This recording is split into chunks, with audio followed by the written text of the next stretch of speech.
Oh, how the pot begins to boil over. This is Nice House on the Lake, issue 11.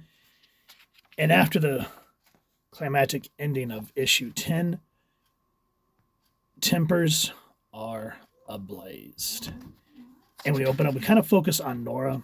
And one thing that has kind of driven me nuts since I've started this series is we always open up how everyone's in this like post-apocalyptic look of the house. And so far, I hate that we haven't really figured out where this takes place. I'm sure that Tinian has like an overarching idea. But I hate that we have one issue left, and we still don't get those answers. But Nora's basically saying how she liked Walter from the fact that he was an enabler. He'd always try to encourage, he encouraged her bad habits, and he would continue to hurt her. And she says how Walter would it was weird how he would quickly forgive those who hurt him regardless.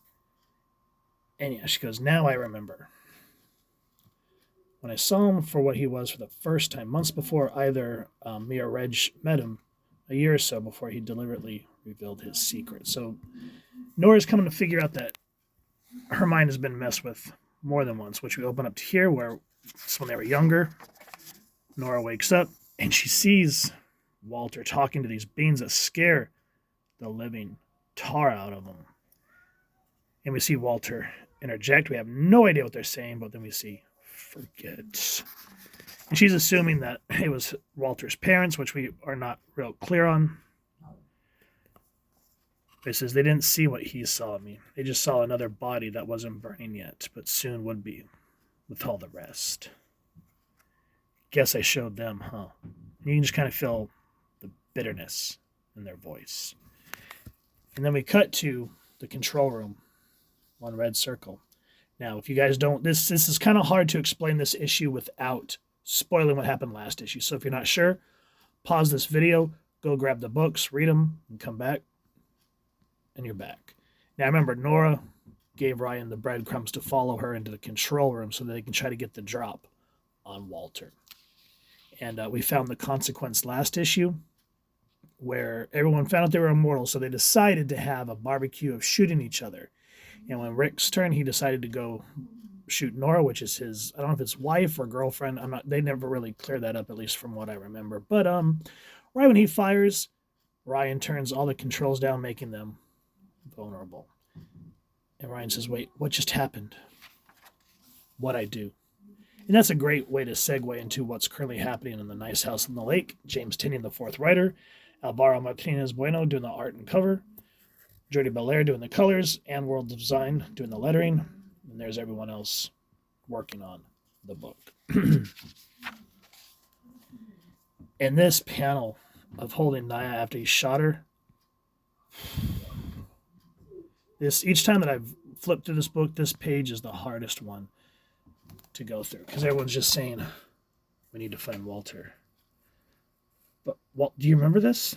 Yeah, it all just came back to me. Do you trust him?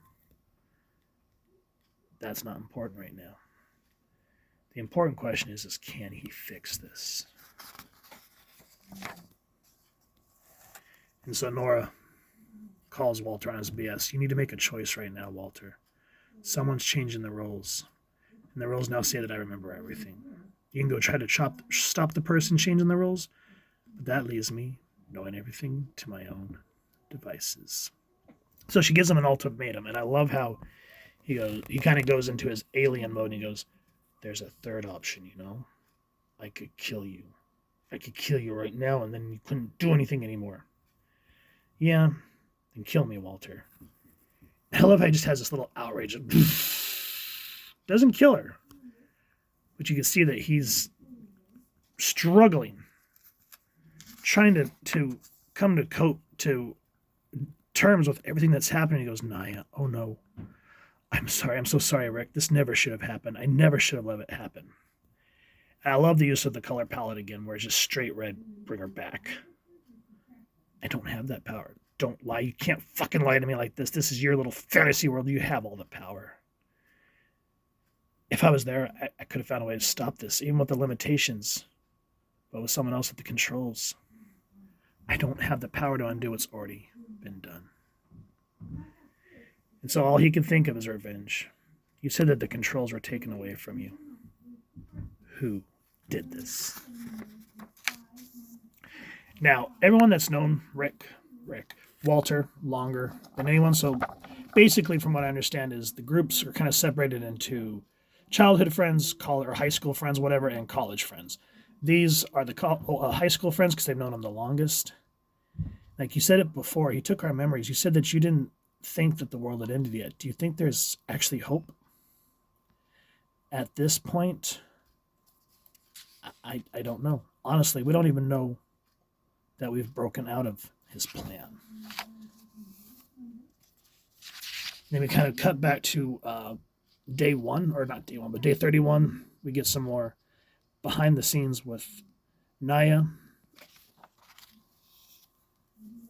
and Walter here. Kind of, you can see why Nora, in a sense, is really fucked up because she uses one of the isolation chambers and Walter invades her personal space. And one thing, again, in terms of visual storytelling, I like how when Walter wants to basically use her as his soundboard or, in a sense, priest, he constantly brings back her memories. He goes, remember. Oh, fuck. I know. I'm sorry. I just wanted to talk to you. You're right. It's all falling apart. I could keep you from putting it together so quickly. I told you this was never going to work.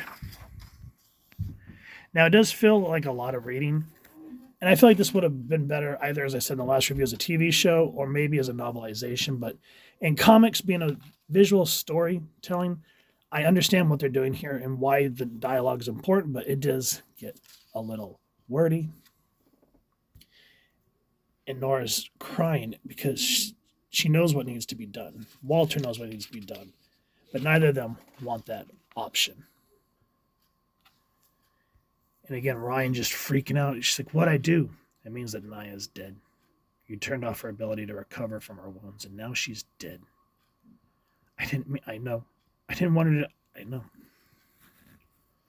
How can you fix it? This isn't how I planned any of this. I think at this point we're going to have to skip to the ending, which isn't how I wanted to play. I hate that Nora was right in the end. What do you mean? Come on now, Ryan. We've been practicing this conversation for a long time.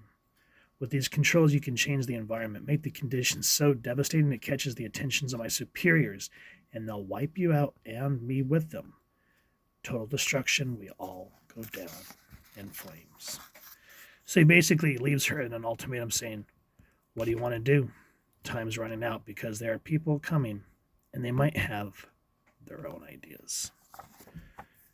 And that's why I said last review, this feels like this was more written as a TV show. Now, don't get me wrong. There's comics that are more character-driven and drama, and I could appreciate that.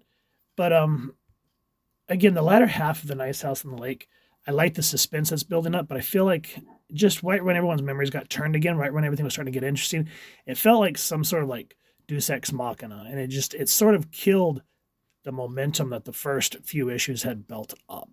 So I like that at least now as we come to a close, we start to see all that reviving, and I kind of wish that we could have, I don't know, done something. I get it in terms of storytelling, but it just chaps my hide.